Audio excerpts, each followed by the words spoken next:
Good morning, everybody. Thank you for joining our webinar today. It's the first of many in our webinar series. Today we're going to be talking about safeguarding your business and specifically around cybersecurity. A little bit about myself for those of you who haven't met me. My name is Brian Loughlin. I am one of the partners with Intelice Solutions. Intelice is a managed services provider, and we've been providing innovative technology solutions for the last 20+ years in the DC metro area. I've personally been with Intelice for roughly 14, going on 15 years, and I am privileged to speak to you today a little bit about some of the knowledge I've gained. One thing, we're going to be talking about cybersecurity today. We're going to be talking about some of the threats that are out there with the changing world and landscape out in the industry. But I wanted to encourage you guys to submit through the chat feature within the webinar anything you'd really like to talk about specifically today, and anything, if you have any comments or questions as the webinar is going on, I encourage you to ask them. At the end, we will be having a Q&A session where we will address those questions, but I do want to encourage you to do it during the presentation as well. First off, cyber attacks. It's a changing world. As technology changes, as capabilities change, as people get more and more connected to the internet, cyber attacks are that much more prevalent, and I'll say the potential for damage is that much more severe. 91% of organizations have suffered some sort of cyber attack at least once in the last 12 months. And that's pretty staggering statistic, considering all the organizations that are out there. But that's the world we're living in these days. And there are threats out there. There is significant risk that we're looking at trying to avoid. That's what today's webinar is going to be about. Also, there's a lot of damage to be caused by these attacks. These are some of the statistics from the Financial Cybercrime Report on cyber threats in 2014. And this is just increasing, I'll say, over the years. But this just shows the average cost companies per attack on their organizations. And in the US, there's $12.6 million on average per attack. Sounds crazy, right? The percentages and the effect that these attacks have on the businesses, that especially the ones that are not prepared for them, is very significant. Also, you know, obviously, most organizations don't even have $12 million to be spending on preventing and dealing with these types of attacks. But it's not just the large organizations. They are under attack. You guys probably have heard of the data breaches that are pretty common. I know myself, I've had to have some of my credit cards replaced 2, 3, 4 times over the last year and a half, just because of the data breaches at some of the organizations out there. You know, Target, for one. There's also, just a couple weeks ago, there was a data breach at Dropbox. And those types of data breaches are very common. However, because a lot of small businesses, and medium-sized businesses for that matter, are not necessarily as well equipped to protect against an attack, they're often the victims of attack, and they're targeted. Nearly half of all small businesses have been a victim of cyber attacks. And I'll say 71% of all security breaches are actually targeted at small businesses because they're less equipped to prevent them from happening. Very, very scary. I'll say the scariest statistic in my mind, being one of the partners with Intelice and being in charge of and responsible for the security levels at many of my clients, is the fact that among small and medium business owners that suffer some sort of breach, over 60% go out of business within 6 months. That is absolutely scary to me and my customers. It also lends itself to the idea that oftentimes people don't know the level of risk they're at until it happens, and often once it happens, it's too late. So we'll be talking about ways to prevent that from happening. Overall, I mean, the motives that go along with cyber attack are kind of confusing, to be honest with you. There's the people who just want to steal information, credit card data, personal information, that sort of thing.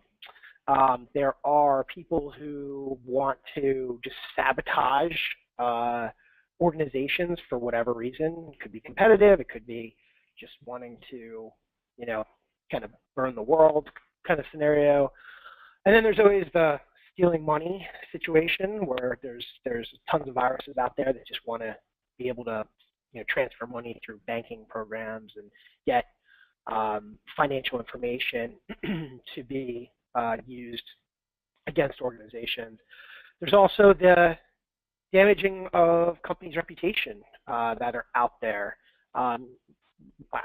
There's been a number of significant organizations whose homepages or pages on their websites provide redirects to very bad websites where they're absolutely damaging their clients and they're damaging some of their constituents based on the messages that they're sending and their overall reputation.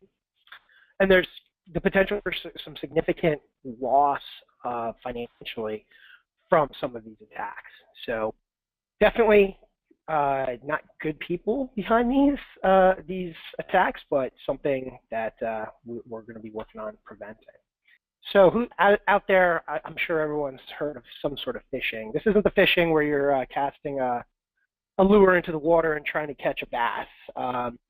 Phishing is a term that's out there that refers to people sending or spoofing some sort of email usually, or somehow getting people to enter or provide their personal information, passwords, that sort of thing, so that they can steal their information. And there's a lot of effects that can have on there. But essentially, it's the same old scam that's been out there for a long time over telephones and other sources of media where they call up and say they're Bank of America and they need your social security number to do whatever they need to do. Phishing attacks are very, very significant out there, and they're very, very common. Oftentimes, you'll get random emails, or victims will get random emails from either for banks or just for password information, and oftentimes people are fooled into providing it. I just love this picture of this guy because he makes me laugh. But it's the same thing, scam, either whether it's out in the street or whether it's on the phone or whether it's through email or on a website. Trusting people can be a challenge. You want to use your best judgment in doing so. I wouldn't trust this guy with any of my personal information. Why should you trust any sort of unauthorized group or person from that's hitting you up out there? This is a cartoon that also makes me kind of chuckle. The reason why these scams keep working is because people fall for them. It's unfortunate that people aren't educated and at a personal level can be at risk from identity theft to loss of, actually dollars in their bank account potentially or off their credit card. But this is also a potential for your business that needs to be prevented as well. It's not only just at the personal level anymore. Some statistics overall. Over 100 million phishing messages get through to their intended users every day. 3 billion phishing messages go out monthly, and 36 billion yearly. Phishing costs brands over $70 billion a year. It's just crazy, crazy stats and how damaging something so simple can be. And they're pretty good at it. I mean, if you guys have seen them in the past, when you get an email from some sort of provider, it can often be difficult to identify that they aren't who they say they are. A little bit about ransomware. Over the last several years, ransomware has become very, very significant. Ransomware is pretty it is what it kind of what the name says it is.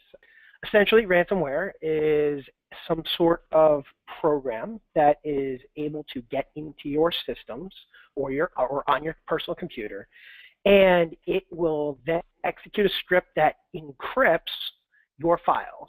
And depending on what you have access to and what kind of ransomware it is, it will encrypt all the files or most of the files you have access to. That could include your own personal files and anything from pictures to documents to spreadsheets to whatever you got on there, to, if not managed appropriately, your company's data.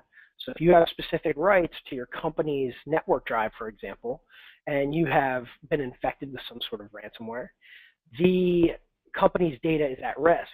So all of a sudden, now all of your company's files are encrypted, and the creator of the ransomware will then ask for payment for unencrypting or for giving the encryption key to unencrypt all of the data that they have previously encrypted.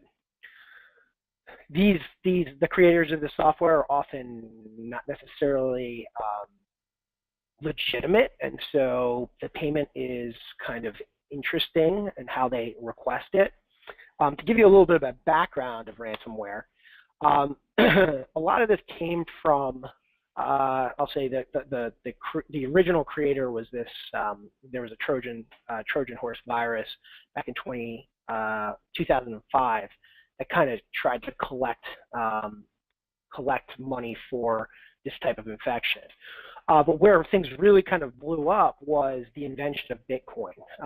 For those of you guys who are not familiar with Bitcoin, Bitcoin is a new form of currency, a relatively new form of currency that is essentially all internet-based, and so it's not necessarily supported by all the governments and things like that, but it is a form of currency that is being used, I'll say, around the world.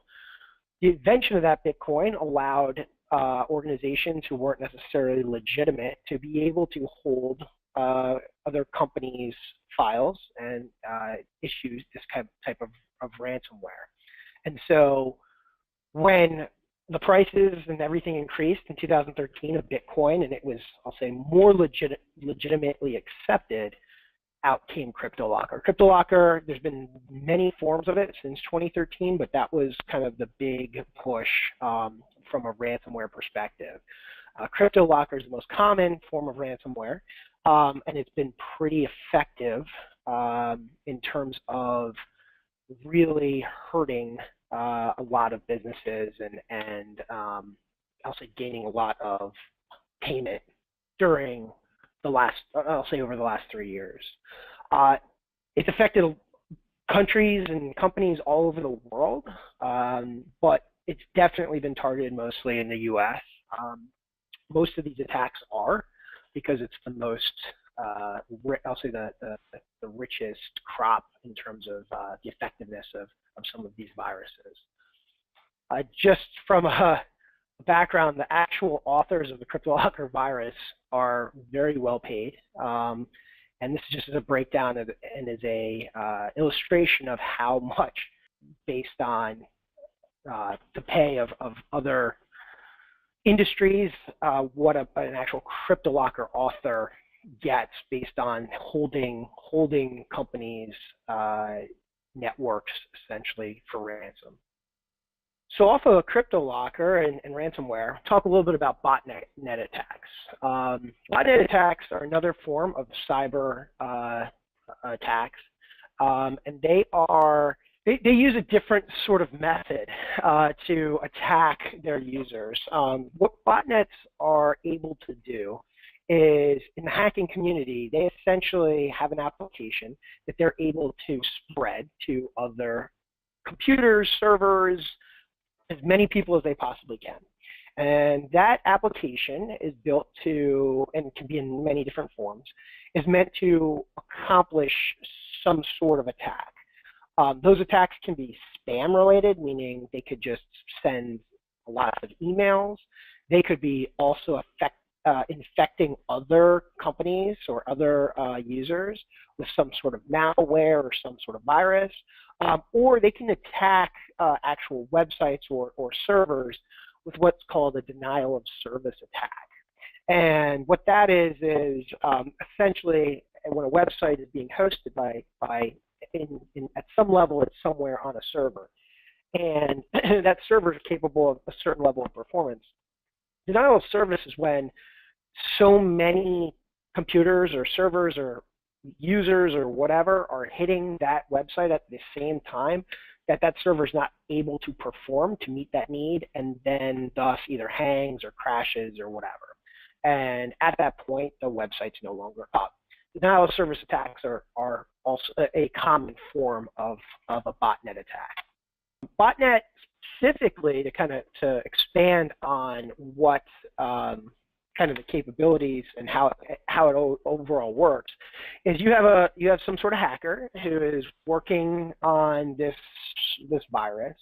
They spread the virus to a number of different computers. Those different computers, and it could be around the world, it could be around the country, it could be in an office, whatever, are infected with this malware. At some point, the creator or the owner of this virus sends some sort of attack order to the servers and to the actual owners of the computers, and the computers themselves then attack whatever the target is. And so oftentimes people don't even know that they are a victim of it. They have something on their computer, and then all of a sudden, it could be on there for months or even years, and until that attack order is given, they don't realize that they're being used to attack some unsuspecting target. Challenge here, in a lot of ways, is that as a business owner or as someone working in a small, medium-sized business, that business is responsible for that attack, even though that they didn't know about it, they had no idea.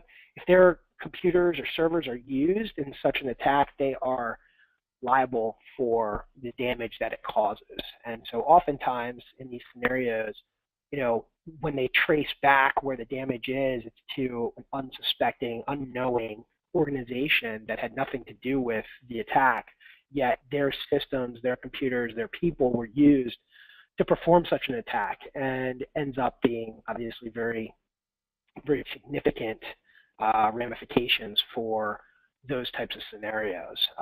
It's definitely not uncommon for these types of things to happen, and something that businesses really need to be aware of.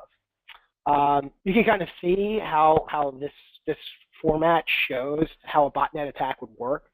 So literally from someone stationed in one place could then form an attack geographically and use all sorts of computers from a lot of different places, which makes being able to track down who the responsible party is that much more difficult. And they can perform these attacks from around the world.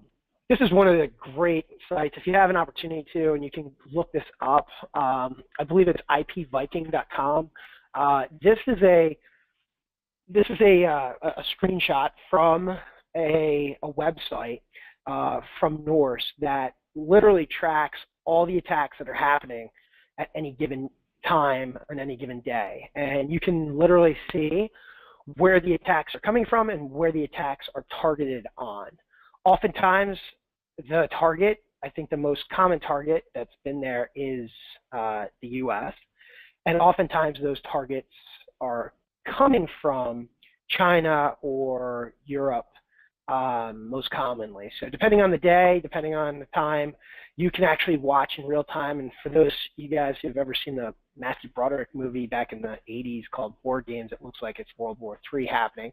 But you can actually track and see the attacks that are happening on a second-by-second basis. And this is all tracked. You can see who where it's coming from, where it's going to, the IP address it's coming from, and what the identified party who's doing the attack and what the identified party who's getting attacked is. Sadly enough, oftentimes those targets and where they're coming from are governments, meaning the U.S. government, some U.S. government entity and or some sort of Chinese entity is attacking one or the other. But very scary nonetheless. So a little bit about how to reduce the impact of cyber attacks. Really most important piece from our perspective is the user training and awareness, knowing that these things are out there. Oftentimes, like I said, with the phishing attacks, the reason they work is because people keep falling for them. By educating, your user base, by making sure they're aware of some of these potential threats out there, is very important to making sure you're safe. The other piece is making sure you have secure systems and you have policies in place to make sure that your users, your network, are not at risk. Unfortunately, because people don't want to have complex passwords and they don't want to make their users change their password every so often, and that sort of thing. Unfortunately, that presents that much more risk for the organization and for the user that we want to prevent. Same thing goes along with patch management, making sure, as technology grows, as it gets more sophisticated, there are a lot of gaps that are identified by hackers, and making sure you have the latest patches and your operating systems and your systems in general, your computers are supported, is extremely important to making sure you're safe. Also, making sure you have a good malware and virus protection or detection software is so important. With the invention of some of these latest viruses, my organization has really, we've changed the way we do things. We've changed the products that we use to making sure we have the best of breed and making sure we have the solutions that are in place to appropriately detect and quarantine some malware and viruses as they kind of pop up. But virus scanning software isn't enough anymore. Just finding it and quarantining it is not enough, because sometimes even with like CryptoLocker and other attacks, by that time it's too late. So really want to make sure that there's other perimeter defenses out there. If an email can get detected before it even gets to the user with some sort of email filtering, it can prevent significant risk. If it also, in the case of even when something does get through, making sure that there's appropriate measures in place with things such as email encryption or data loss prevention that can make sure that you're not losing data or you're not compromising your systems. There's also, on the other side, the outbound botnet malware protection in a lot of the systems that are prevention, meaning that these filters, these systems don't allow for the to resend these types of threats. So in a botnet attack, where your computer or your systems have been targeted for then attacking other systems, these email filtering services will not allow those threats to continue. Even if they get into your system, they won't allow it to go out. The other area, from a defense perspective, that's important is the web filtering. Oftentimes, even if it's an email or whatever sort of original communication that is being used, often contains a link somewhere else. And when clicking that link, it's often to some sort of website. And by making sure you have web filtering enabled within your user base, it prevents them from going to websites that are either insecure or have the ability to infect your network. And that can be seen in spoofing, different types of spoofing of websites, all the way to actually, identified malware. And then the other side of it is making sure you have backups. Even if, so you prevent any of those critters from getting into your network, but you can't prevent everything, right? And so if something does get into your network, you want to make sure you have a malware detection software in place to detect it and to quarantine it. But even if that can happen, you want to make sure you have backups, because in a ransomware infection where your systems are encrypted, you essentially have two options. One is to pay the ransom and hope that the really nice person who infected your systems and are holding them from ransom will provide you with the encryption key that's appropriate to unencrypt them, or you have the ability to restore from backup. And so making sure you have timely backups, you know what the time to restore on those backups are. It's not just making sure you have a backup, but how long, in the case of some sort of disaster or some sort of compromised data, how long does it take to get back up, and how quickly can we do that? Making sure you have a very good backup strategy is very, very important. Also, to just kind of go into and expand our scope a little bit, the mobile workforce has made, I'll see, some of these challenges that much harder. With bring your own device policies, most people have found, or most companies have allowed the policy to bring your own devices and to allow users to use their own phones so that they have the selection that they want, they have the applications that they want.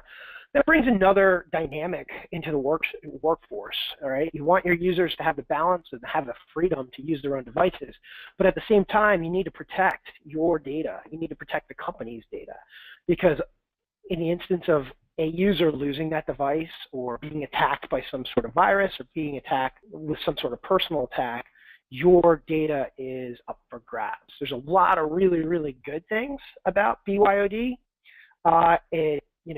It's less expensive for organizations. Users have the ability and the freedom to choose what they want and do what they want, and it encourages them, your employees, to be more productive through studies. However, you also have other challenges. Remote access, for example, is another challenge that with people either bringing their own devices or people actually working from home, which is also another trend that's very popular, making sure you have secure access to your systems from your laptops, from people from accessing it at home. The trend at one point was doing VPNs, personal VPNs out back into the network. At this point, very, I'll say, insecure way of connecting your people to your systems. If done in the right way, can still provide a level of security, but isn't necessarily the most scalable and most manageable solution.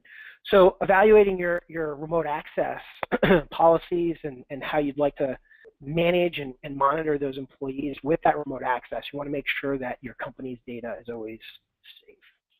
Some of the other pieces that go along with that, whether it's secure PCs or secure mobile devices, is the potential to implement multi-factor authentication.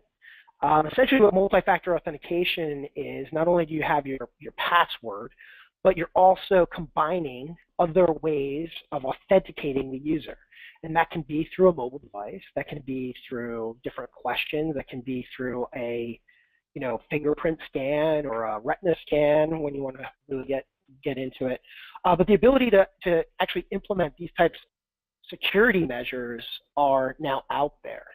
And so just like you've probably encountered with some of your accounts, whether it be bank accounts or other types of security measures, but by getting verification either by a phone call or a text message or some sort of PIN, you've probably seen some organizations that walk around with like a token or that has a changing number.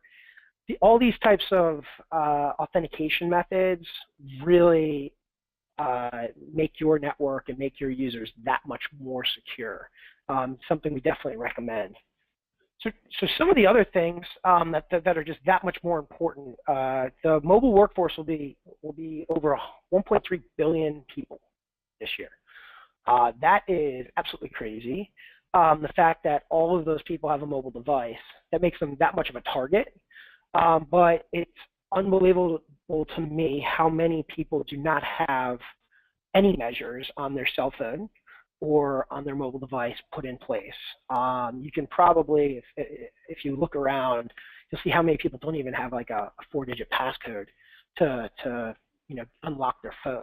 Those types of people, if they have access to their company data and they're not being pushed any policy down to them, that's just downright scary how much risk those organizations are putting themselves in. And so making sure that your organization protects its data. Most of those people have some sort of access to their company email. Even that, if that mobile device is lost and or stolen, and that person can easily access that information and can easily get to things like client information, contact information. God forbid there's some sort of HR access that person has.